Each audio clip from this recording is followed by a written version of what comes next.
నమస్కారం. ఎస్బీ ఛానల్కి స్వాగతం. ఈరోజు 26వ సంవత్సరంలో జరిగిన ప్రపంచ క్రీడలలో మనకి 39 పథకాలు వచ్చాయి.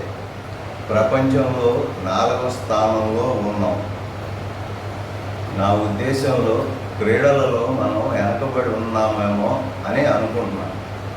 ఎందుకంటే మన దేశ జనాభా 140 కోట్లు.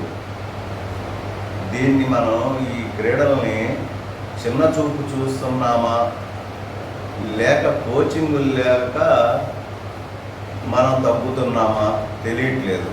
ఎందుకంటే గ్రామ స్థాయిలో మాత్రం కోచింగులు చాలా తక్కువ ఉన్నారు.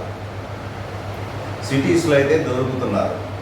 కాబట్టి మనం ఆలోచించాల్సింది ఏంటంటే క్రీడలను ఎలా అభివృద్ధి చేద్దాము అని చెప్పి ఆలోచించి సాధ్యమైనంత మటుకు ఆ లోపాన్ని మనం సరిచేసుకుంటే బాగుంటుందని నా ఉద్దేశం.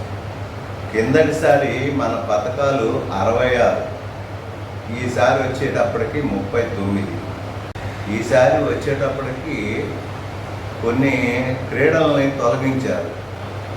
అందుకని ఇక నుంచి సాధ్యమైనంత గవర్నమెంట్ వారు అన్ని రాష్ట్రాల్లోనూ క్రీడల మీద పునరాలోచించి కోచింగ్ని పెంచి గ్రామ స్థాయి వరకు తీసుకెళ్ళి పథకాలు ఎక్కువ వచ్చేటట్టు చేస్తే దేశానికి పేరు వస్తుంది, ఊరికి పేరు వస్తుంది. జై హింద్.